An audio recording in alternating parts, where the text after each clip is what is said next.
I see it's red.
Fine. No complaint. Good.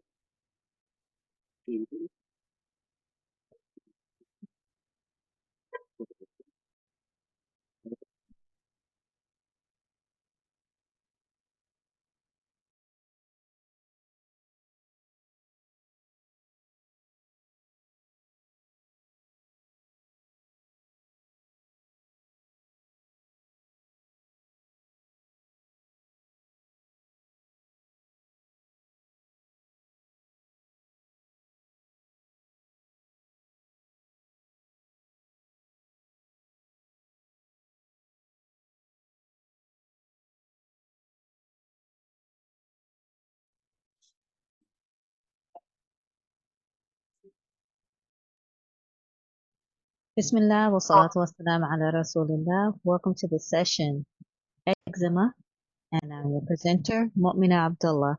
Please type 1 in the chat if you can hear me well. Sure.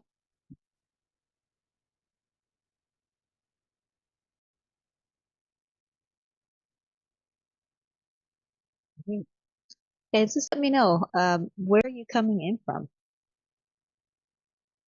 Okay, good. Okay, we got UK, Minnesota, nice. London, UK,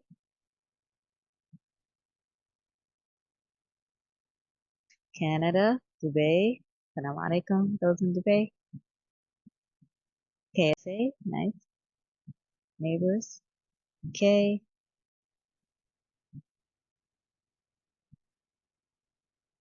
okay, Egypt, okay, mashallah. Okay, nice mix in the region.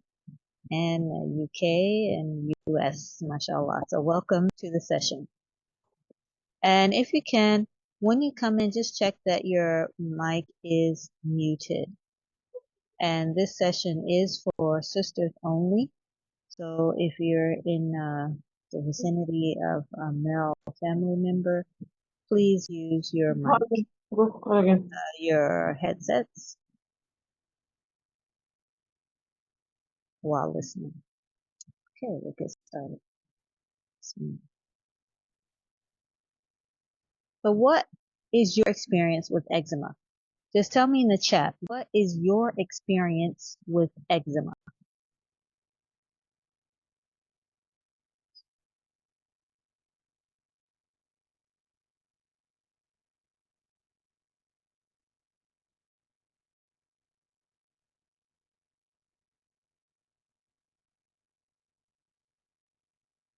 Okay, I have skin inflammation, very itchy. Okay, toddler has flare-ups, okay. Itchy at night, itchy, dry, dark patches, very itchy feeling of helplessness. Okay, yes. Unpredictable occurrences, okay. Are these with family members? Your family members have eczema, or do you yourself have eczema? Okay, both kids with eczema, itchy and dry, leaky liquid, yeah. Mild eczema in a 5-year-old son, okay. So one child has eczema, that's involvement, okay.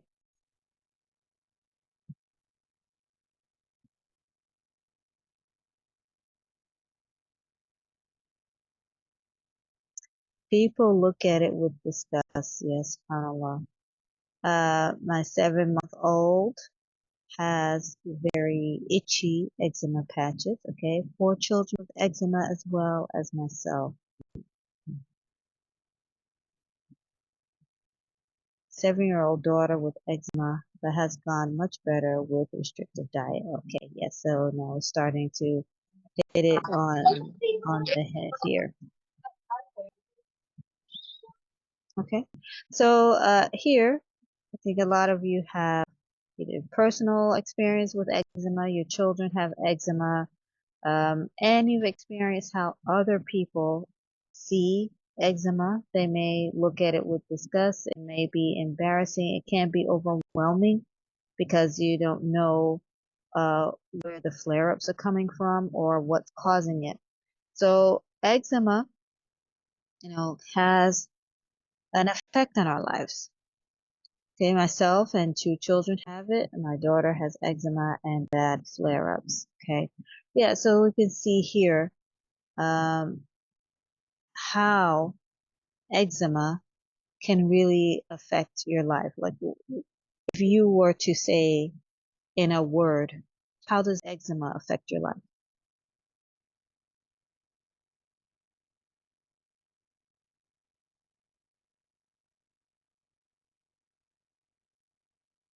It's anxious, stress, tired, yes, annoying, yes, I don't know.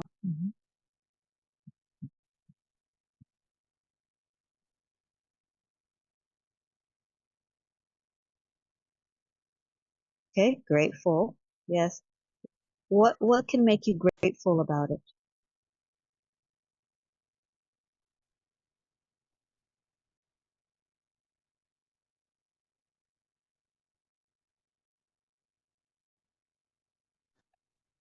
It's a trial. Mhm.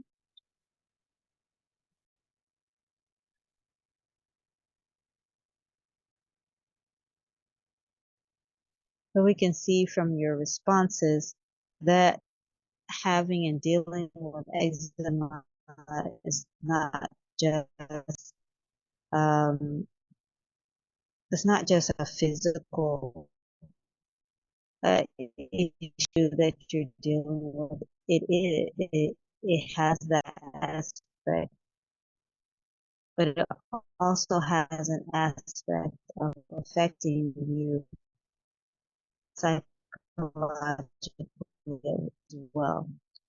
It could be worse, yes. And with the reasons provided by Allah, we can navigate, and Don't we're going to impose. see on in this Don't kick. Baby? negatively because of what we're told about them.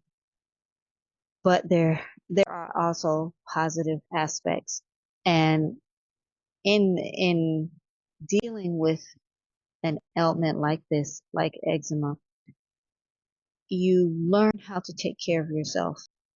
Okay, and you learn how to recover and really rebuild your body. And in that is a ni'mah, that's the blessing that comes from having an illness. Before we continue, I just want to tell you a little bit about me. I'm an educator. I've been an educator in the field of education for over 2 decades. I'm an entrepreneur, a homeschooling mother of 9. I'm a certified coach in 3 areas: gaps, life, and body correction. And I've been supporting moms with fixing their health and the health of their children for over a decade. And coming up, inshallah, in May 20th, I'll be launching a course for moms who want to get started with the GAPS diet.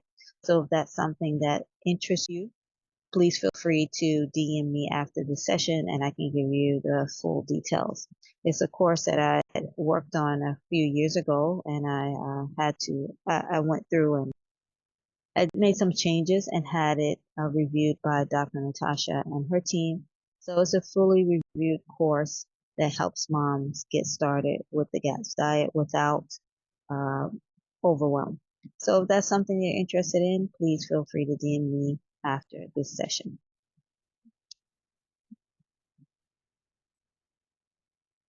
And as we're going through, just check your mics and make sure that your mic is off. So what we're going to talk about, we're going to talk about eczema, what it's not, what it is, and how to recover. So this is my experience with eczema. My mother had eczema, and we found out in talking to her over the years, her experience with it. She was the first person in her family to have eczema. Her mother didn't have it. Her siblings didn't have it. She said essentially her family didn't know what eczema was. But I have several family members who have or had eczema. So that is my sisters who have eczema, um, some severe, some less severe. I have nieces, nephews, some severe eczema, some less severe. I had eczema when I was young. I used to get very itchy patches behind my legs and on my arms. I used to get very oozy patches behind my ears and behind my neck, especially when the weather changed and it turned hot, or during exam season, during exams, school exams. Later on, it was said that I, quote unquote, grew out of it, but then I had respiratory issues that followed. My first four children had eczema, allergies, and respiratory issues. And I used to manage their condition just based on what I knew as triggers from our family history. So I kept like a strict rotation of foods that we ate and made sure that we didn't have like multiple servings of wheat, red meat, milk, eggs. So there wasn't anything that we actually ate every day. So I would rotate it to make sure that there wasn't so that we would manage the symptoms so there were no flare-ups. But also would manage it with medication, particularly allergy medication and histamines. However, my last four children, after I did the diet, had no eczema, allergies, or respiratory issues. Okay. Now, I wasn't surprised that my earlier children had these issues because, like I said, I had eczema and respiratory issues. My husband had severe allergies. Okay. So we kind of felt like they were just going to, the children we had were just going to have these issues because we had them. Why? Because there are certain beliefs that we have about conditions and eczema being one of them. So what eczema is not? Eczema is not a topical condition. A lot of us believe that eczema is a problem in the skin. It actually isn't, and we're going to cover that a little bit later on. So it's not a topical condition. There's not something wrong with your skin. So you're not born with faulty skin, for example. It's not hereditary or genetic, which is what I believed because, of our family history, we would say that, oh, eczema and allergies runs in our family. However, in learning what eczema really is and how it shows up in an individual, we learn that it's not passed down from generations. Okay. Actually, as one doctor described, she said, we don't pass these illnesses down as the illness itself, meaning we're not carrying this illness in our body. What we are carrying is gut flora that has been compromised. So the microorganisms that are in our bodies get passed from mother to child. And as that is passed, if the mother has bacteria that is not correct or has been damaged or is weak or is just not there, that's what gets passed down. Additionally, we pass down habits and customs. And so there are some customs, especially when it comes to food, that actually lend to people getting conditions like eczema. So in reality, the idea is that we're not passing down this illness in our genetics, but we pass it down in the microorganisms that are already compromised, that have already been damaged, and we pass it down by our cultures and our habits and our ways pretty much. And that's what gets passed down, which sets the environment for illnesses like this. Eczema is not unrecoverable. And I recall believing this from a medical standpoint that you couldn't recover from having eczema. You only managed the symptoms. But in reality, there have been many people who have recovered from eczema and the symptoms of eczema.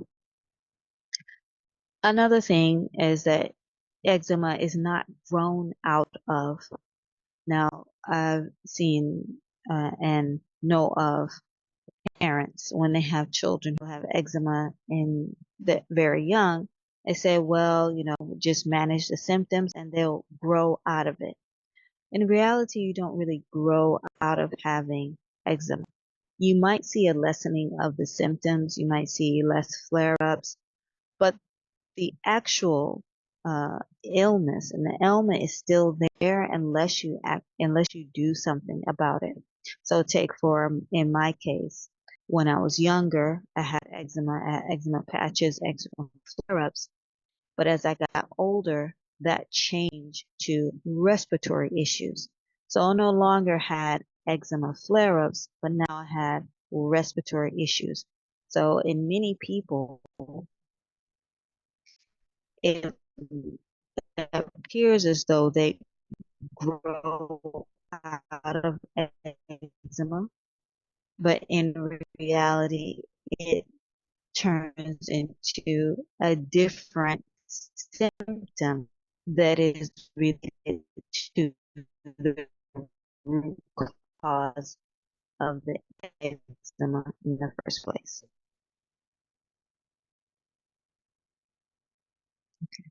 This is the body, abnormal gut flora. And by abnormal gut flora, we're talking about the bacteria, yeast, and other small living organisms that also live in our bodies.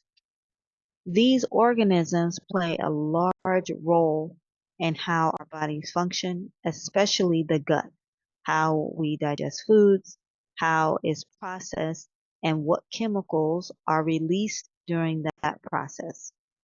So when your gut flora is not correct, when it's not balanced, when you have too much yeast, for example, or you have too much bacteria that has overgrown and is not in balance with other microorganisms, or they're too much in your system, you have a situation where toxins are released from those microorganisms. Okay. So as you get toxins building up in your body, they have to be released. Okay. And one of the ways that they're released is through the skin. The skin is the largest organ in our body, and it's also an organ that's used to detoxify the body. It is used to rid the body of toxic elements that are in the body. Okay. So as we remove toxic elements, as your body pushes it out through the skin via sweat. Okay. So when you sweat, toxins are being released. Okay. So they come to the surface of the skin. So damage to the skin cells from toxicity leaving the body. So as toxins leave the body, they damage the skin cells. Okay. So the toxicity that comes out of your body through your skin damages the skin cells. Okay. We also have bacteria that live on the surface of our skin. So you have toxins come through the skin. They react, or the microorganisms, the bacteria that are on the skin reacts to the toxins, and this causes even more damage. Now, as the skin cells become damaged, the immune system starts to repair the damage with inflammation. Okay, inflammation is actually a reparative mechanism. It is a process that the body uses to fix things that are broken in our body. Okay, so the immune system tries to repair the damage using inflammation. And what do you get as a result? An itchy rash from the inflammation. So this is what eczema is. Eczema, in short, is a chain reaction that happens when we have poor gut health that leads to toxic buildup in the body that comes through the skin and damages the skin cells. And in an attempt to, as the body wants to repair the cells, it causes inflammation, which causes what we see as eczema.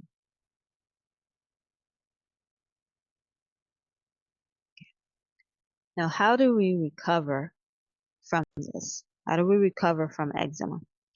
Now, recovery can be long-term or short-term. Now, ideally, you want to go for long-term recovery because you don't want to put a bandage on it. Okay. You want to be able to take the necessary measures, take the necessary actions, and learn what you need to know about your body in order to stop this from happening. So for long-term recovery, you have to reduce toxicity in your body. You have to restore your healthy gut flora so that you're not getting toxins that are being released from yeast, from bacteria, and from other organisms, microorganisms that are out of balance in the gut. Okay, so you want to reduce toxicity and restore your healthy gut flora. To do this, you want to use the GAPS nutritional protocol.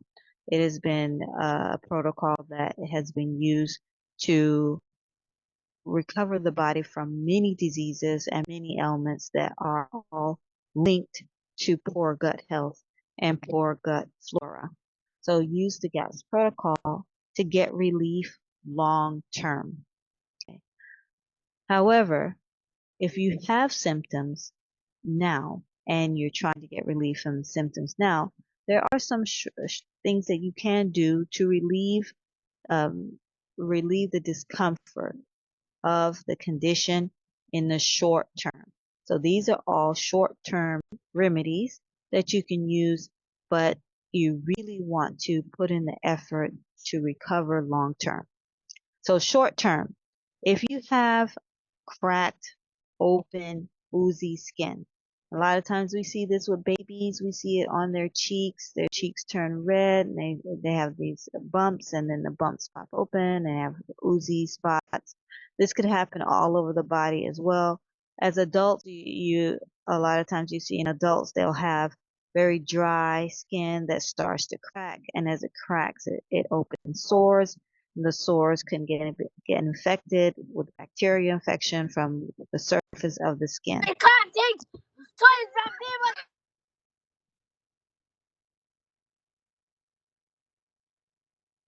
Okay, so to soothe the skin, you want to use oat or baking soda baths. So you want to soak the area in oat, as in oatmeal. So you take oats, about a cup of oats, put it in a sock or a sachet, run it in the bath and let the oats soak in the bath, and then you soak in this bath water. You can also do this with baking soda. So you add 2 to 3 tablespoons of baking soda to the bath, soak the area in it.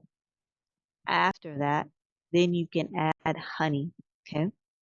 Another thing that you can do to soothe open sores is to use organic raw honey. Okay.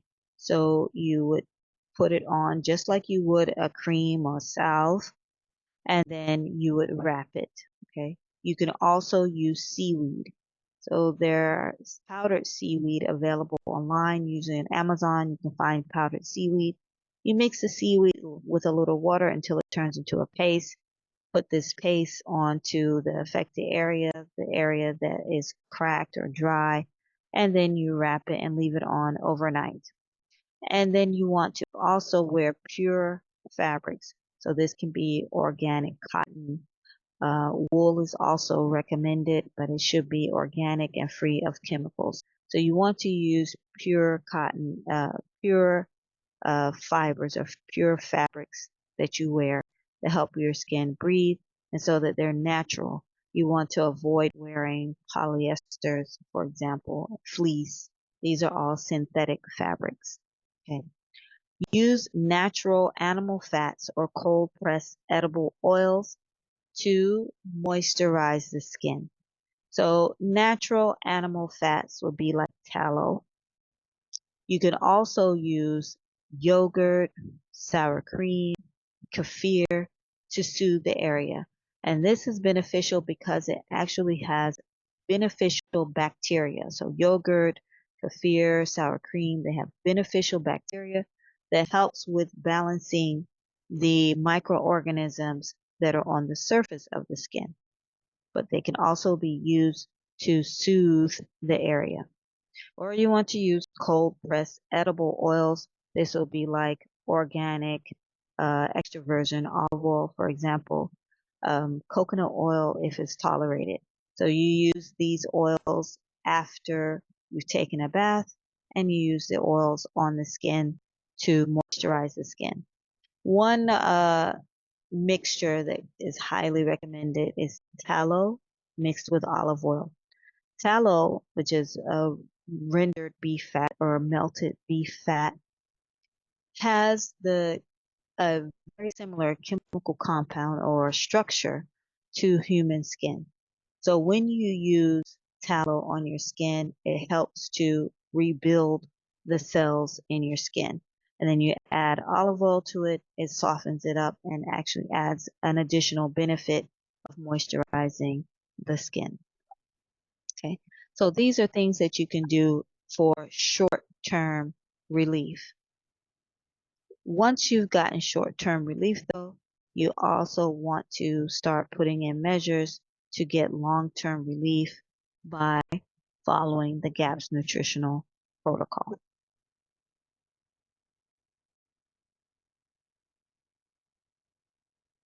Okay. So that's what I had to present. I wanted to keep it short, straight to the point, and easily accessible so that you have time to ask questions. So now open to questions, and I think I saw some in the chat. Okay. So feel free to start asking, adding your questions to the chat. Inshallah, this is recorded, and I will share the recording. Okay. How do you do the baths if the eczema is on the face? Okay. If the eczema is on the face, you still do the bath. So just take a cloth or use your hand and just gently put the water on that area of the face.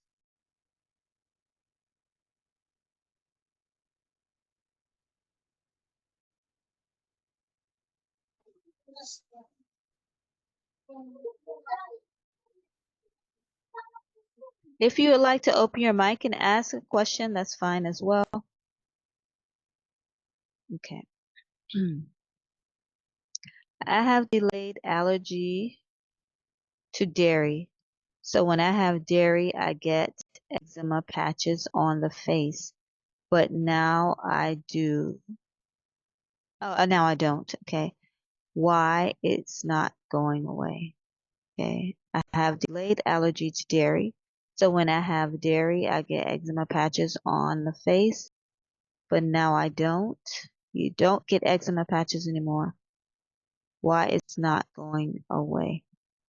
I'm not exactly sure if I understood the question. I understand that you said you have a sensitivity to dairy and it shows up as eczema patches on your face, um, but it's delayed. Now, if your question is why hasn't that gone away, it's likely that it hasn't gone away because you haven't gone through enough recovery for your gut. You need enough gut support. Okay, so if your gut hasn't healed and sealed, then you will still get those symptoms until that happens. Okay. My son has been diagnosed with inflammatory bowel because I did stool tests and it was green. Okay. He also has eczema, which is very itchy on face, scalp, and legs. I did gaps, hence not helping. Okay. Now, when you say did gaps, I would want to know how you did gaps and also if the baby is nursing. Is the baby nursing? If he's nursing, then you would have to do gaps for yourself and gaps for the baby if the baby is over 6 months. If you have started feeding him, then you also want to, if you started feeding him, he needs to be on the GAPS baby protocol. And if he's nursing, you will need to be on the GAPS diet. Also, when you say it was not helping, you have to give these things time. Okay. Every body's body is individual, it's different. Some you'll see results, you'll see changes, you'll see less flare-ups, you'll see less inflammation in a week or so. Others may take longer.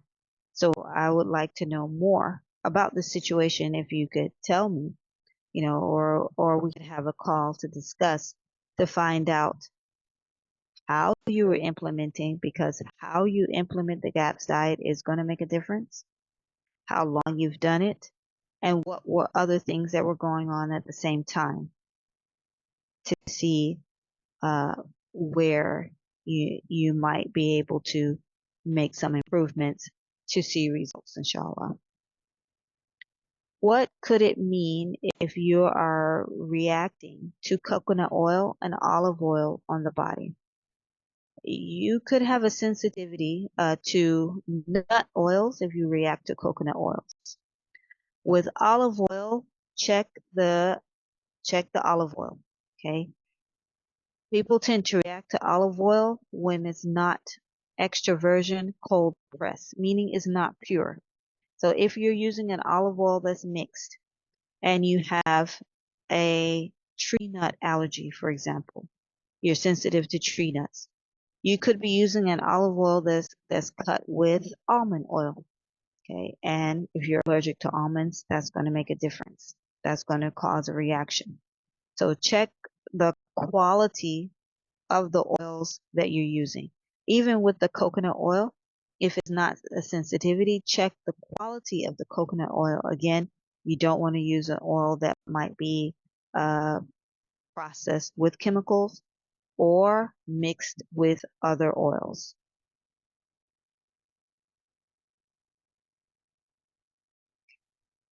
If eczema is mild for a toddler, is it still recommended to do the intro first? I'm concerned she won't eat as she is a very picky eater. Okay, now you have two issues that are related to each other. Okay, she has eczema, but she's also a picky eater. The picky eating is going to fuel the eczema. Okay, the picky eating is going to fuel the eczema. You want to resolve the picky eating. And to do that, you need to use the introduction diet. Okay. So I would say here, even if the eczema is mild, You want to resolve the picky eating because the picky eating can lead to other problems later on. Okay.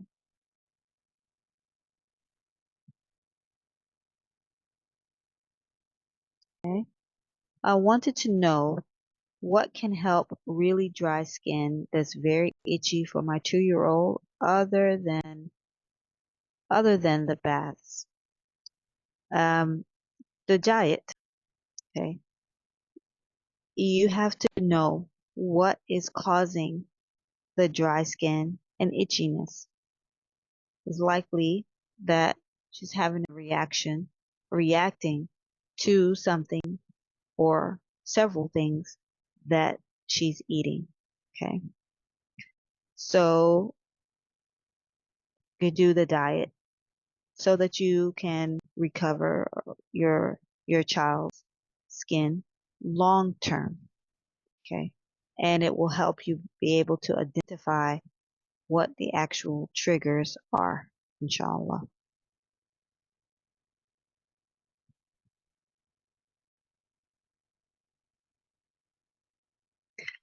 Why eczema is not going away when I don't have dairy? Okay. So your question is, then you know you have eczema, but you don't take dairy and the eczema is still there. It's possible that there's something else in your diet that also causes a flare-up of the eczema. Now remember what we said about eczema early on, that eczema is toxicity. And so whatever is causing the toxicity is also causing the eczema. Okay. So it might not be just dairy. It could be something else. It could be wheat. It could be sugar. It could be something that's used, an additive in processed food. Okay. So there could be a number of things that causes the toxic level in your body to go up, which causes damage to the skin, which causes the immune system to use inflammation or to cause inflammation. Okay. So it might not just be dairy. It could be other things in your diet as well. Okay. He's not nursing and he's on formula. In this case, the formula is the formula can be problematic as well. But I would say if it's a baby that's over 6 months, start with the baby gaps. How to pinpoint triggers if it's only one child out of your children. Should they have a restricted diet? How to support them when they see siblings eating as normal, but they have certain foods they need to eat or can choose from. Okay. So how can you pinpoint the triggers? You want to go use the GAPS nutritional protocol. Okay. It is a very systematic way of being able to tell what is triggering the body. Okay. So if you use the GAPS nutritional protocol, as you start to introduce new foods, whatever the triggers are, you will see a reaction in the child, and you'll be able to know what the trigger is. Now, as far as them seeing siblings eating everything, well, my recommendation is that you do it as a family as much as possible and not isolate the one child. Okay. So if there are meals that you eat together, eat the same meals together. Eat the same GAPS foods. So if this child is eating soups, have everyone eat soups so that they don't feel left out and they don't feel isolated. And in reality, often when we have one child that has noticeable symptoms, There are other family members who also need to be on the diet as well. It's just that their symptoms are more mild. So as you start to observe your children, you might find that all of them need the diet, not just the one with the eczema. And so you will want to do it together. With someone without allergies, alhamdulillah, is it possible to develop eczema in adult life? And if so, due to what reasons, like environmental and dietary issues? How to prevent from developing it if not known in the family? Yes, it is possible to develop eczema later on in life because eczema is not genetic, it's not hereditary. It has to do with the condition of your body. So if you put your body in a condition where it becomes highly toxic, then uh, starts to come through your skin, it's likely that you can get eczema later on in life. How to prevent it? You want to reduce toxicity in your body. You can use the GAPS nutritional protocol to do that. Okay, so take care of your overall health. Okay, if you know how to feel well, how to eat well, to encourage good health, then inshallah, then you ward off these types of ailments, even if it's not known in the family. Finding organic fresh vegetables and meats is quite challenging. Can store-bought groceries be used for GAPS effectively in this case to relieve eczema? Yes, it can. Get the best of what you can with what you have available. And if you're having to make a choice between organic meat and organic vegetables, go with organic vegetables and get regular meat. Okay. This isn't okay. This isn't foot. It's very itchy and painful to walk at times. I'm using Epimax, but it's not that helpful. I eat whole foods, no processed foods. I've cut out bread, all flour products from my diet. So, I see a picture here. I'm not sure. Let's see if I can download it.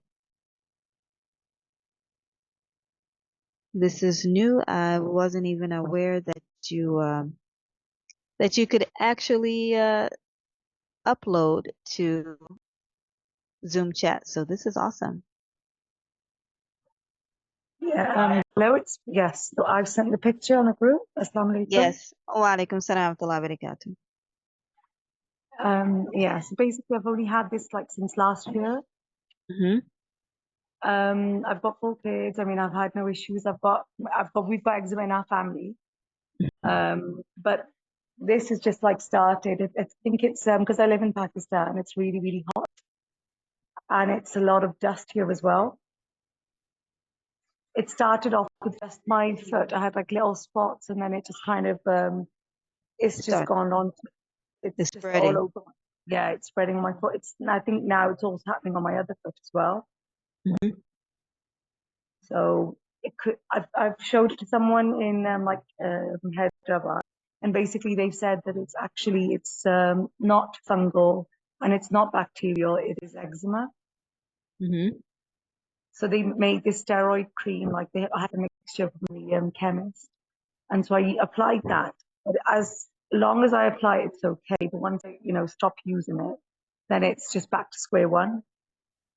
So what should is there anything I should change to what I'm doing? I mean, I find like walking sometimes quite painful as well. So what should I do to help it basically?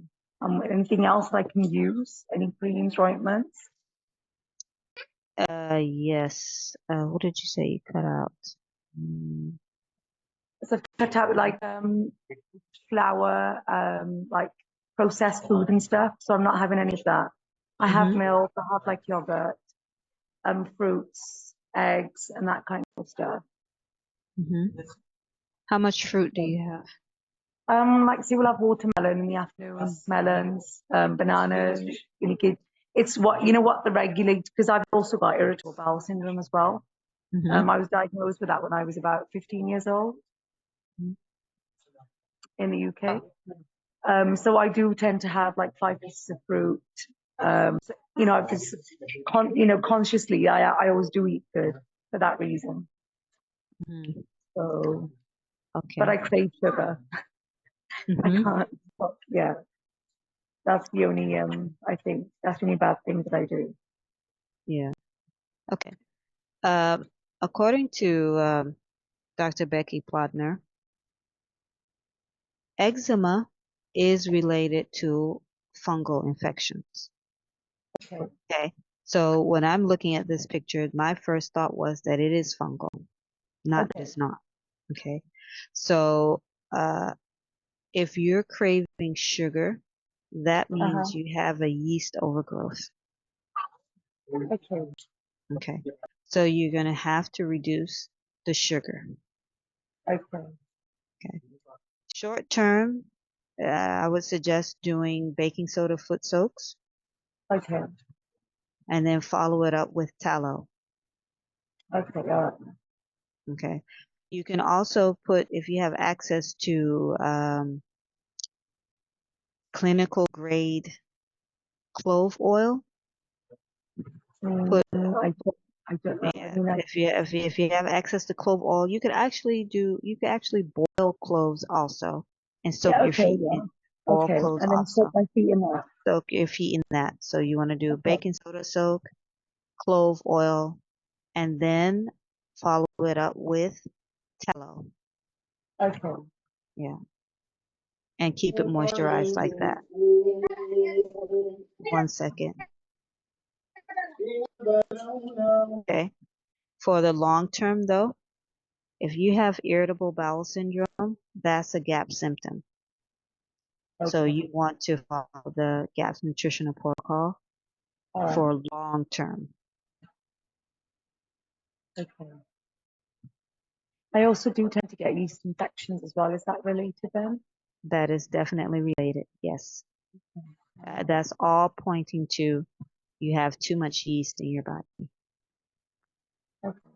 Do you have amalgam fillings, metal fillings? Yeah. No, not metal, but I do have fillings in my teeth. Yeah. Okay. Do they have mercury in them or do you know? Yeah, I think they do. I think they have mercury. Okay. So that's the connection there. Okay. Yeah. Yeah. So full picture, you want to do the GAPS diet, starting with the introduction diet. Okay. Move through the introduction diet, do full GAPS for 2 years. And then after that, try and get those fillings removed and replaced. Okay. After the 2 years, like I do that. Yeah. Okay. Yes. Yeah, because you want to get your body strong enough to take that. You don't want to just rip them out. You know. Yeah, Yeah. so you want to get your body strong enough I've got really bad to dental yeah, issues anyway. There's always something going yes. on. Right. Right. And you, as inshallah, by that time you would have gotten the yeast all the way down, at least, under control. But Okay. it's hard to get the yeast under control if you have metals in your body. Okay. That's news. That's actually good, like news to me. Okay. Then. Okay? Because I feel like, yeah, that's great. Thank you so much. You're Thank you welcome. so much. May Allah bless you in every way. Thank you, Sati. I mean, yeah, okay. Let's see. More question. Okay. I tend to get eczema on my hands when I wear rubber gloves or when summer tends to come with the heat. I get patches on my thighs. And I never had eczema until my early 20s from using too many cleaning products. Okay. Yes. So, I don't see a question here. However, I would say general recommendation, start the GAPS protocol as soon as possible. And it's likely that you have other symptoms as well, not just the eczema. Okay. I mean, what, Yaki? How do you heal inflamed bowel in a baby? Start baby GAPS. If the baby's old enough. If the baby is old enough, is over 6 months, start baby GAPS. If you are nursing, then you want to do the GAPS protocol yourself. Okay, because it is possible that the baby's reacting to something that's in your milk from something that you're eating. Okay, and I'm not sure how people react to this, whether moms believe it or not, but what you eat literally does come through your milk. I recall when I was nursing, I used to love eating cream of wheat. And it was one of those things, cream of wheat is semolina. And it was one of those things I knew it was like my treat that was going to be bad for me and bad for everyone and bad for the baby too. So I knew I couldn't eat a lot of semolina because of the wheat. I would get itchy, bloated, and have other symptoms from eating the wheat and along with milk because I also at that time had dairy intolerance. So if I ate, that was like a double whammy with the wheat and the milk. Now, if I ate that for breakfast, by midday, the baby that was nursing would be itchy, all itchy, um, passing gas, etc. Now, and I would know. So to mitigate that, I would eat very small amounts and then drink a whole lot of water afterwards, and it would help. It would help with the nursing. But if you see symptoms in your baby and the baby's nursing, it could be coming from what you're eating and your milk. So you would have to do the diet yourself in order to see these symptoms um, relieved in your baby. Okay. Outside of the book, what would be a good resource to get your spouse on board with GAPS? Hmm. I would say, how are you trying to get them on board? That's one question you might want to ask. And what is it? What is the benefit to the spouse for being on board? Are you doing it for yourself? Are you doing it for the kids? Are you doing it for your spouse? Understand what is important to your spouse in order to get get him on board. The other question would be, um, in what way do you need him on board? Uh, that's just something, to think about because there might be a number of things that you can do, even if your spouse isn't necessarily supportive or just doesn't understand at this point. For a lot of people, education and learning is the best way to start the conversation because the GAPS diet is contrary, it's different to what everyone knows. Is different to what we were brought up with as being good practices for health. So, as one of my clients says, she was like, I have to unlearn and relearn everything. So, from that perspective, that might be where you might need to start. It might be that they just don't understand uh, why this has to happen. What is the connection between food and your health? Some people don't know that there is an actual connection, although that seems strange. Once you're in the realm of understanding what foods do to your body, it's hard to understand that, there are other people who don't see that connection. They don't know that what you're eating and what you're not eating in some cases is what's going to affect your health. Okay. So educate yourself, and then, in a very simple, caring manner, try to impart, or help your spouse understand why this will be necessary for your family. And it is helpful to point out certain things that you're working on, okay? That is not something that you heard about and you just want to do. There are things that you're looking at. There are effects that it has on your family. So let's say you're dealing with eczema and, it's eczema in a child. The child is up all night scratching, bleeding, oozing. You have not figured out what the cause is. And a major recommendation is to look at what the child is eating. I would like to try to see if that will help. Okay. So approach it from a practical standpoint, what you're dealing with, how it's affecting your life, how it's affecting you emotionally, how it's affecting the child, and why you want to try the diet as a remedy. I hope that was helpful. You mentioned baking soda. How do you use it on the face? You still put it in bath water. Put it in water. You could take a cloth and just dab it. Um, just dab it on the face like that. Where will we get the recording of this session? I will post the recording in the group, inshallah. Does that apply for root canals too? Yes, it does. Root canals are now more and more studies are being published that shows the connection between root canals and kind of chronic illnesses or systemic ailments that people have, things that are happening in their body and they can't figure out where it's coming from until they remove the root canals, and then all of their issues go away. So yes, look into that. If you have root canals and you have ailments and chronic issues that you haven't found a resolve for. However, I would say do the diet first. Okay. Don't rush to reverse dental work without repairing your body first.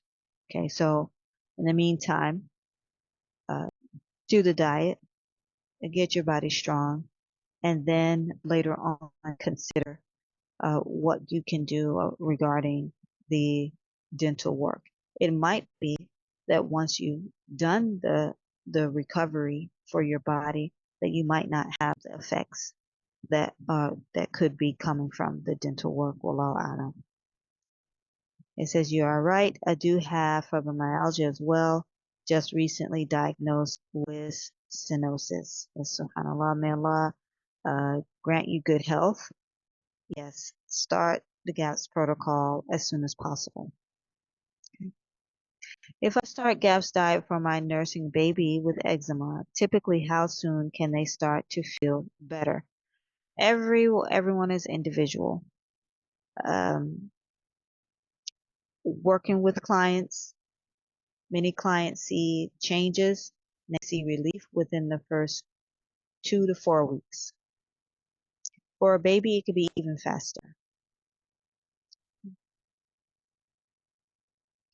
Should I start with intro GAPS or go straight into stage 1 GAPS? Stage 1 is the first stage of the introduction diet. So if you're going to do the introduction diet, you start with stage 1, very short stage, and then you continue through. Okay. I recommend that people start from the introduction diet for most cases. Okay. Start from stage 1 and then go through. It gives your body the best opportunity, wallahu alam, for recovering quickly.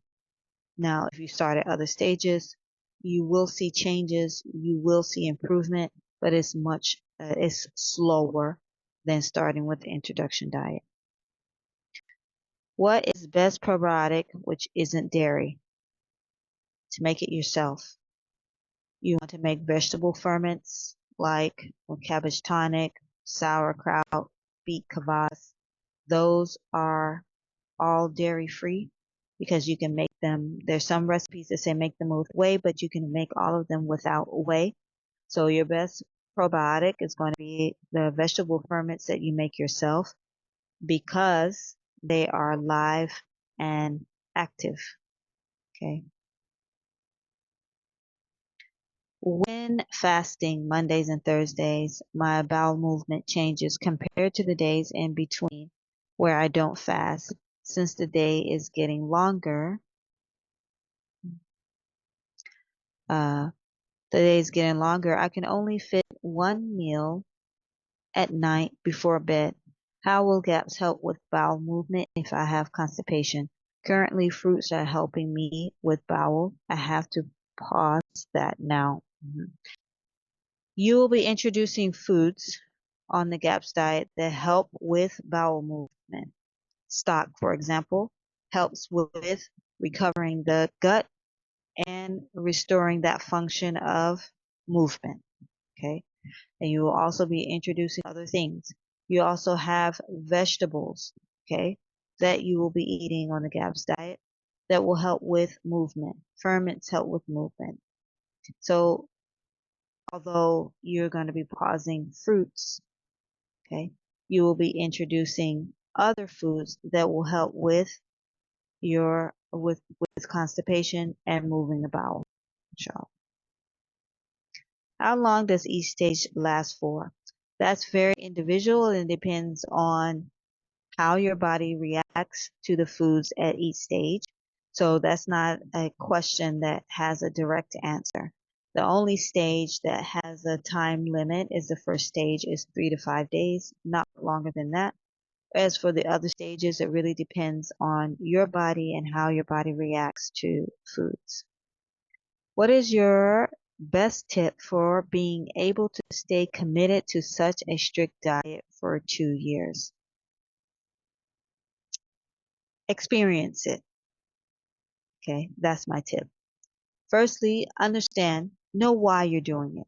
Okay, know why you're doing it. Understand your real reason for doing the diet.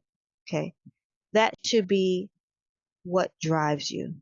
If you are tired, fatigued, sickly, and you have young children who need you, but you can't provide them what they need because you're tired, overwhelmed, and sickly, and that's not the mom you want to be. You don't want to be a tired mom. You want to be an energetic, strong mother who's there for her children, able to support them. That is your why. And let that be your driving force. When it starts to get difficult, when you feel like you're being restricted, ask yourself, who would you want to be? Do you want to be that tired mom? Or do you want to be the mom that's energetic, strong, there for her kids? And that will get you back on track. The most difficult stages are the beginning ones. But once you start to feel better, once you start to feel the relief, once you start to feel yourself coming back, then you have the motivation to keep going. And it might not feel as strict as it seems on paper. You know, you're reading through it and it's like, oh no, no, I don't think I can do that. But once you start, once you get into a rhythm, and once you start to feel better and you feel your body changing, you feel your mind clear and you feel your strength coming back and being able to think through things and put your life in order, then you have the motivation to keep going, to see it through, inshallah. And stay amongst people. Stay amongst like-minded people. When I was doing it, I didn't have like-minded people. It literally was just me and my family. And so I had to tell myself, you know, my first reason was for my son. I didn't want to see him grow up with learning issues and having to, you know, he was having severe digestive issues. I didn't want him to live a life of, you know, hospital visits, medication, operations, etc. So that was my first drive to do whatever I could with the will of Allah and the aid of Allah to heal him, to try and get him to recover so that he would have basically a typical life for a child. But as we started doing it and we did it together as a family, I saw changes in my own health that helped keep me pushing forward. The pain that I was feeling every morning dissipated.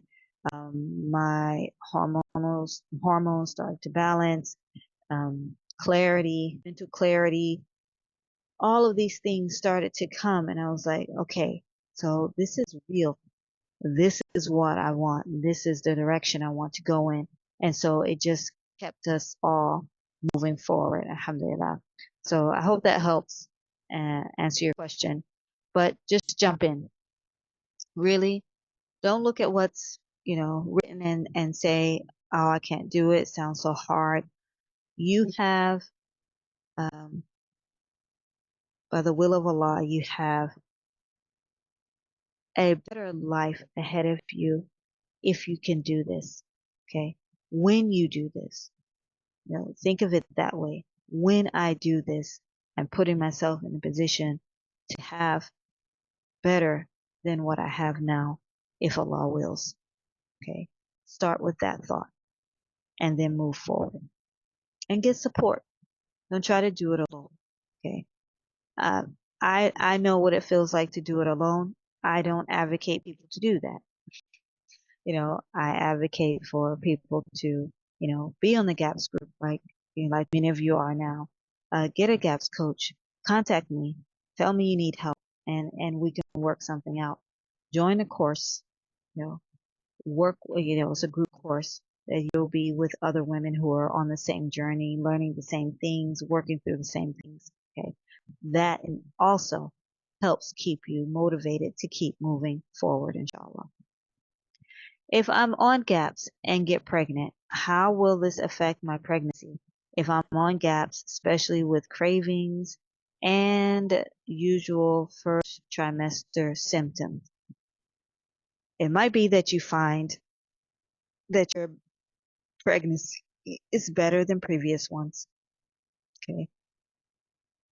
You might not have the cravings if you're eating what your body needs. Okay. So you might not have cravings at all.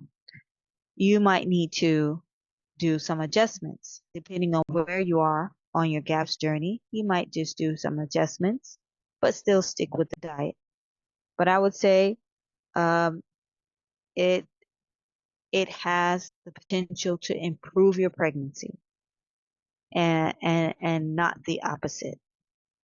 For me, my pregnancies after the diet were far better than the ones before.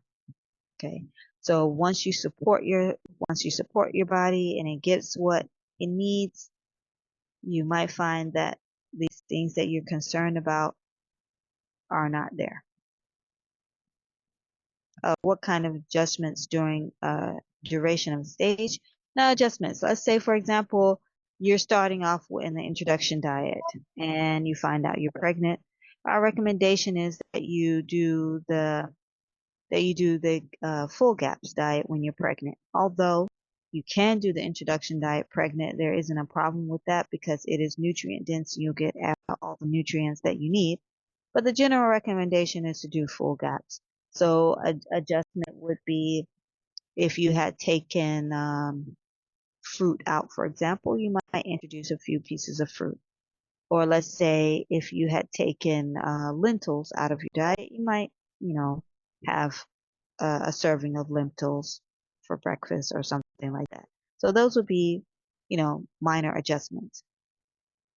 However, while you're pregnant, you don't need sugary items. You definitely don't want to have those in general. You don't need grains for a healthy pregnancy. Okay. So the idea that there are certain foods that you need to have a healthy pregnancy, there are, but they're not the ones that we're typically told. Okay. So you can do GAPS while pregnant. And like I said, you might find that you have a better pregnancy during GAPS than off GAPS. Okay. Jazakallah khair. Amin wa iyaki. How does a person know when to move to the next stage? This is, again, very individual. It depends on how your body reacts and reacts to foods and what symptoms that you're seeing. So it's going to be dependent on your symptoms and the how much progress that you're making. Okay, so you generally know when to move to the next stage when you don't have any digestive issues and you can tolerate all the foods as long as they're not allergens, as long as you're not allergic to a food that's in the stage.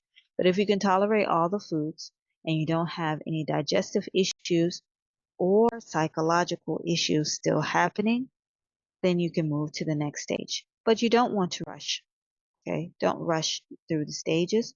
Allow your body time to process each food. Allow yourself time to observe what is happening uh, throughout each stage and try not to rush. Can you do the GAPS diet alone, or is it best to work with a coach? You can do the GAPS diet alone, okay? You can do the GAPS diet alone. I will say though, I recommend working with a coach because I find that now, even with all there are things happen, there are reasons I recommend that. Number one, there's a lot of information out there. And with all of the information out there, it becomes more confusing and more overwhelming for people.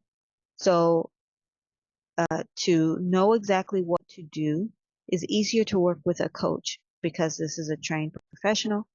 We're here to guide you and to tell you exactly what you need to be successful. I've seen where people have the book, they have all the websites, they're watching all the videos, and they're still making mistakes in implementation. And when you make, when you have, when you're implementing in a way that kind of hinders your progress, it is demotivating. It makes you feel like you're doing all of this for nothing. When really what you don't know is all of that information out there, some of it is actually incorrect, even though it seems like it should fall in line with the GAPS diet. There are people who have lots of information on the GAPS diet, but the information out there is based on what they did for themselves, not necessarily what you should do uh, as you know as the diet is outlined itself. I hope that makes sense. So depending on what type of person you are, if you are very thorough, you can get through things, you can read the book, um, give it a go. However, if you feel like you have a lot on your plate, you're very busy, get overwhelmed easily, you're not sure if you'll have time to do a lot of research and a lot of reading, I would recommend going with a coach. That is a quick and easy way to get where you want to be. And right now, like I said earlier, I'm about to launch a course for getting started with GAPS, and that's going to be starting May 20th. So just DM me if you're interested in the course. I also offer one-on-one coaching if you want private access to me. Just let me know and we can schedule a call and discuss your particular situation. Can you please mention what to put in the bath soak? You want to put either baking soda or oatmeal. The regular oatmeal that you make porridge out of, you want to put that in the water. You want to put it in a sock or a sachet or something. Soak it in the water and that will be your bath. Is it safe to do GAPS intro whilst pregnant or breastfeeding or shortly before conception? It is safe to do definitely shortly before conception. During pregnancy, it is still safe, especially stage 2 onward. Although you're not going to see this in writing, in a session with Dr. Natasha, she said she's had clients who do stage 2 onward gaps and they're just fine. I did basically the introduction diet because I was doing it with my children, and I would just, have a cup of juice along with my meals, but otherwise I ate everything that they ate and felt fine. As far as breastfeeding, the same. When I was breastfeeding, I was doing pretty much the introduction diet, just like the kids, and I found that my milk was in a better supply than when I wasn't doing it.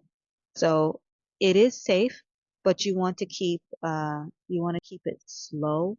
You want to keep the detox slow. You don't want to detox fast. Okay, and that would be the concern is quickly detoxing. You want to do a slow detox instead of fast one.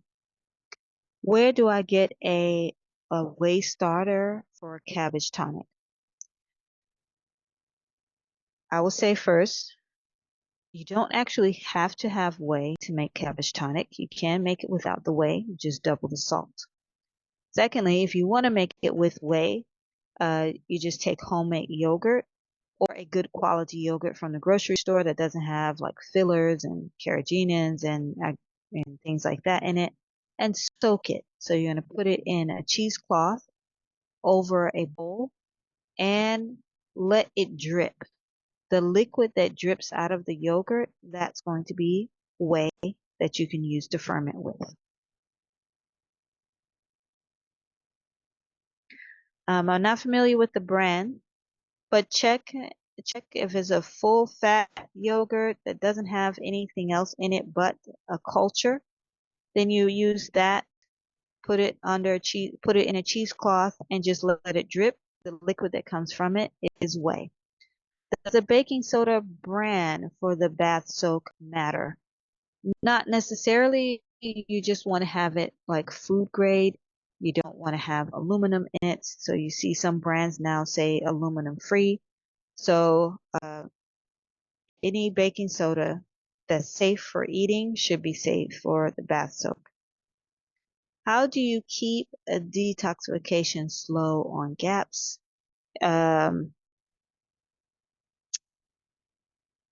You want to regulate how much ferments you're having, and how much you're taking out of your diet to begin with. So that's how you would regulate detoxification.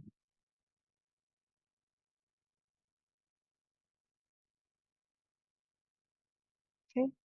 Any other questions? Assalamu alaikum. Wa alaikum salam wa rahmatullahi wa barakatuh. My son is 6 months old, and he started having eczema flare-ups when he was 2.5 months. So I started elimination diet, and I cut out all top allergens from my diet: dairy, gluten, eggs, soy, tree nuts, peanuts, sesame, sugar, everything. So I did see there was an improvement in his eczema flare-ups, but one thing that was constantly happening when I was on a TED diet was he was having very sour and vinegar smelling poops. Like it used to be runny every other day when I was on a elimination diet for almost 10 weeks. When I stopped doing the elimination diet, his poop consistency came back to normal. I mean, this is something I'm not able to process. Like the eczema flare-ups, even they are like the normal. They have not improved or they have not become worse, but it's the same. But his poop is now completely normal, totally normal, and I'm eating everything now. He was exclusively breastfed. Mhm. So does that mean that he had environmental triggers? And if triggers are environmental, how would it matter if I improve his gut? I mean, because it's always going to be in the environment, and that would always flare up his eczema. Uh, I hope I've tried to put my question clearly, but okay, I'm hearing two questions. The first question is, why would his stool be normal yes, if you are eating everything, yes, once you're eating everything versus the elimination? yes, yes. I would say look at what you were eating when you were eliminating. It's possible that Okay. when you were eliminating, you started eating more of something else. Okay. And that's what people tend to do. So let's say, for example, you cut out gluten. You wanted to cut out Yes. gluten Yes. and you start eating gluten-free products. Yes. Gluten-free products tend to be heavily processed and they have a lot of other starches other than the gluten. Okay. Uh, So they're not yes. necessarily, they're not grain free. So Okay. it could be that he was reacting to something in the gluten-free products. I was not actually taking, I mean, my diet was millets, Mhm. rice, chicken, meat, beef, fruits and vegetables. Even I was avoiding lentils, oats. This Mhm. is my staple diet. I mean, this is something we have been eating for years. Like, this is Mhm. nothing new in my diet. Mhm. But now it's completely normal. I mean, his eczema is not gone. Alhamdulillah, whatever it is not worsening. But his poop has improved. So this is very confusing for me. Whenever I go to the doctor, she says just cut out dairy, cut out dairy. I had cut out dairy completely for about 10 weeks. I was not taking anything, not even accidental slip ups. Mhm. But there was nothing that had improved his eczema. So my question is, if I do gaps for him, if Mhm. I do baby gaps for him, and Mhm. if his eczema is being triggered by the environment, how would it Mhm. help him? It I will mean, help. It will help. Yeah, that's the next question. So if it's yes, environmental, how will it yes, help? It will help because you want his body to be able to handle what's in the environment as well. okay, He should not be reacting to what's in the environment. So okay, the fact that he is reacting lets you know that his body is not strong enough or is triggered by something that's in his environment. You want to reduce the trigger, okay? Not okay, necessarily take the trigger out, but you want his body to be able to not react to things in the environment. So it still benefits because you're strengthening his body. okay. And which stock is better if I'm introducing it to my son, the meat or the beef? Chicken. I started with chicken, but I found that he was being a little itchy after we started chicken stock for him. Then I stopped it for a while, Hmm. and then I'm planning to start it again for him. So this time Hmm. with meat or with beef. I thought I will By by switch to, by meat by meat do you mean lamb? yeah, sorry, yes. Sorry, Okay. lamb or beef, yes. Yes, then start with lamb. Lamb. Okay. Okay. And another thing, when he's a lot itchy, um, I tend to give him an antihistamine. So will that make his gut more leaky if I'm giving him an antihistamine? The chemicals in that antihistamine? Yes. It's not recommended. Okay. What you can do is do the baking soda bath. But okay. To help with the itch. Yes. Okay. Okay. Inshallah. Okay. Jazakallah khair. That was my question. Thank you so Yaki. much. You're welcome. Okay. What are signs of too much yeast in the body? Okay. Too much signs of too much yeast. Brain fog, fatigue, bloating, gassy, rashes, or itchy feeling without a rash. Okay.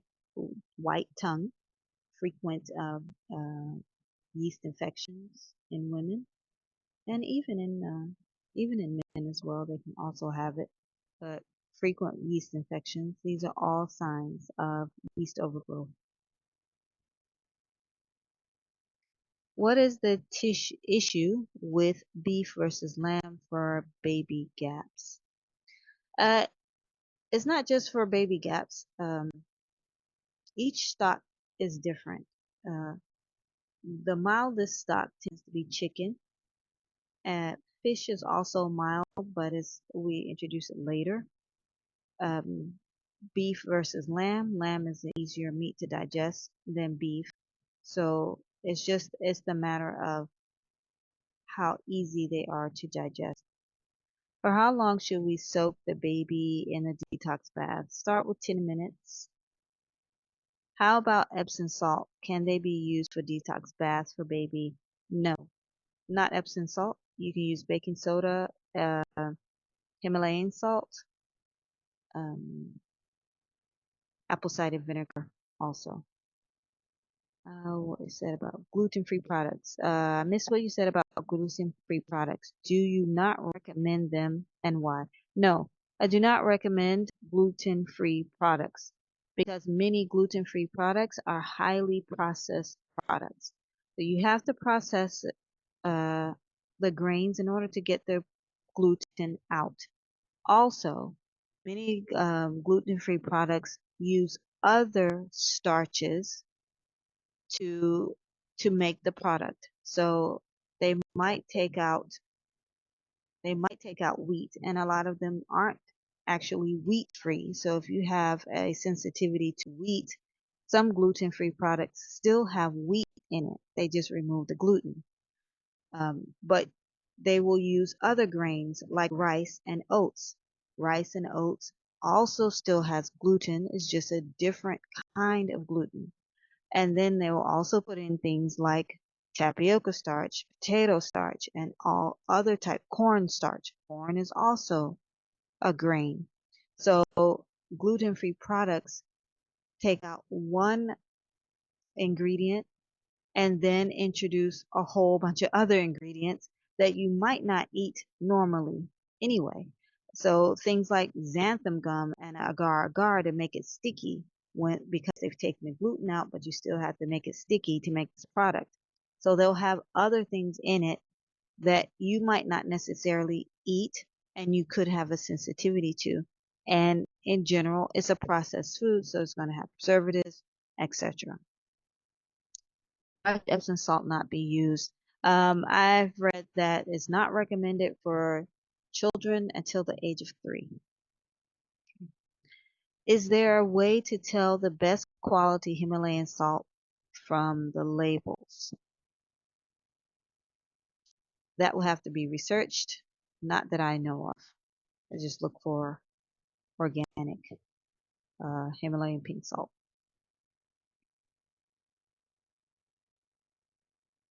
Yes.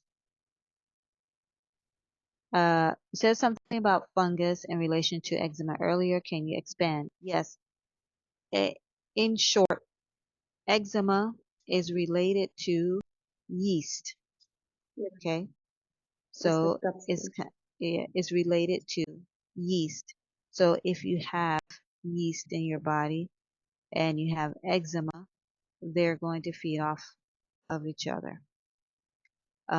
You see this in some individuals where when they start to reduce the yeast in their body, they'll start getting patches that look like eczema. This is the yeast coming to the surface. Okay. So a lot of things that trigger yeast will trigger eczema. Okay. What is the best salt to use, and should we be concerned about lead contamination? The best salts to use are natural salts. So that's going to be Himalayan pink salt, sea salts, Celtic salts. Now I know the Celtic salt has been in the news lately. Allow Adam how that's going to go. Make your choice on that. I've always used Himalayan pink salt because that's what's accessible and easy to find, and it works for our family, and so I recommend it. That's what I recommend. Jazakallah khair. So grateful for these sessions. Anyway, Yaki, you taking the time to patiently and answer questions. Barakallahu feek. Wa feek barakallah.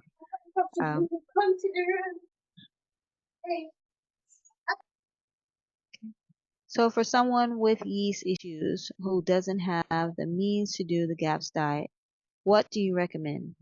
I recommend that you do the GAPS diet. Why is that?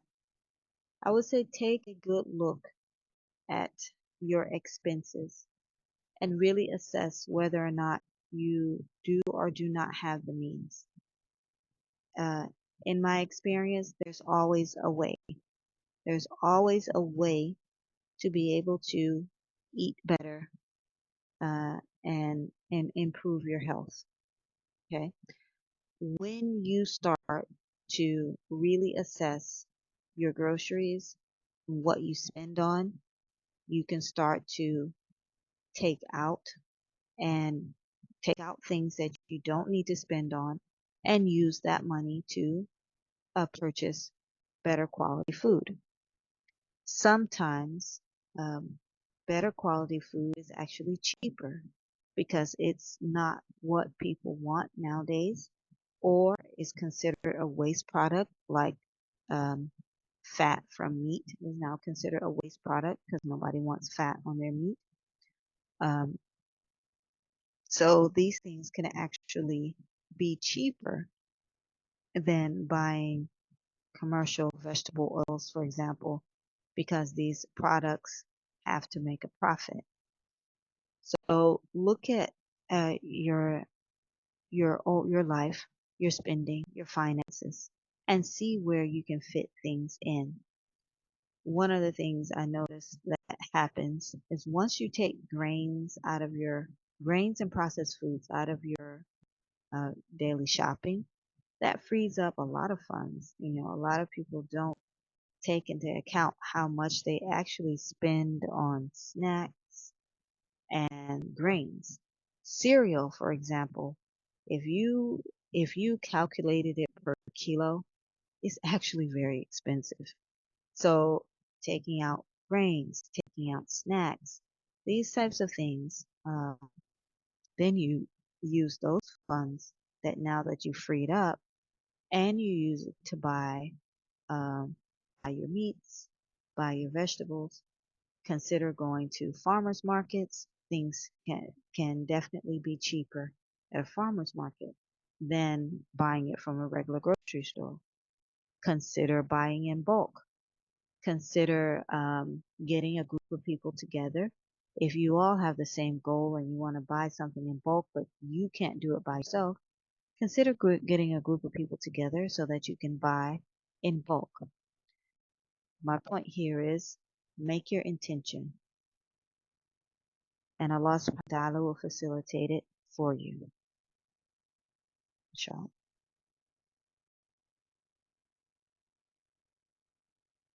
Okay, so if there are no more questions, I think we will stop here. Well, Okay, there's one more. With the GAPS diet, is it all or nothing, or can you do parts of it? Do the best you can. I don't say that there are parts of it, okay? But it's also not all or nothing. It's not there. Is you can't really do GAPS perfectly, and you don't expect that. We don't expect that in the GAPS community for someone to do the GAPS diet perfectly.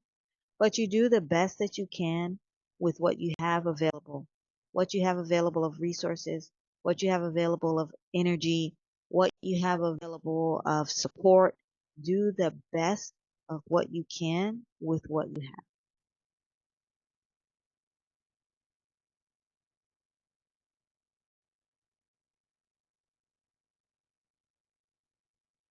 Okay. So we'll stop here, inshallah. And thank you for coming and attending and lovely questions. Alhamdulillah. If you have more questions, of course, you're in the group. You can always ask in the group. And inshallah, look out if you're really interested in starting the GAPS diet with support and you haven't started yet and you're feeling like it's so overwhelming. Join the course that's going to start on the 20th, inshallah. It was specifically designed by request from mothers just like you.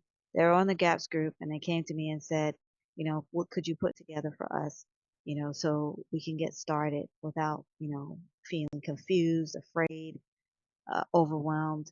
And so I built this course, and alhamdulillah, I got it reviewed, and it passed a review from Dr. Natasha and her team. So it's fully reviewed. So consider it once it launches, which will be coming in the next couple of weeks, inshallah. So with that, I'm going to end here. سبحانك اللهم وبحمدك أشهد أن لا إله إلا أنت أستغفرك وأتوب إليك.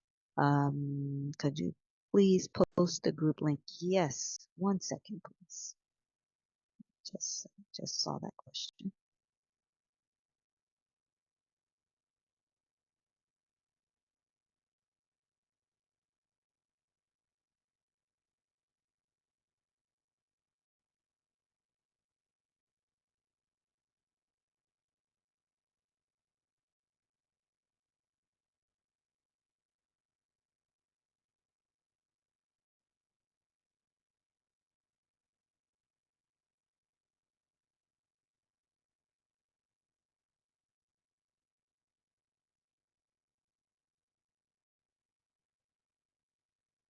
Okay.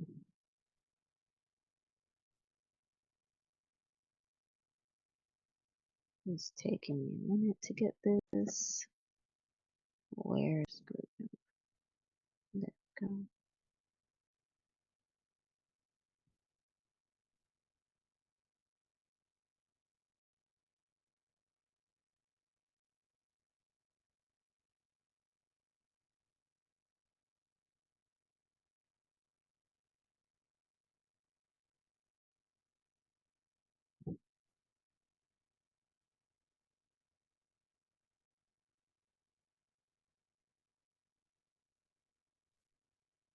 Okay.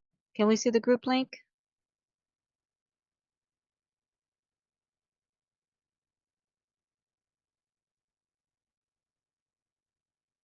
Okay. So I just posted the support group link. That is going to take you. Okay. Okay. Alhamdulillah. So you see it. That's going to take you into the community. There are a few other groups there that you can also join. One is for meals, one is for getting started. So just join the community, and you use it to ask questions, get support, etc. Okay? All right. So I'll talk to you all soon, inshallah. Subhanakallahumma wa bihamdika ashhadu an la ilaha illa anta astaghfiruka wa atubu ilayk. Assalamu alaikum wa rahmatullahi wa barakatuh.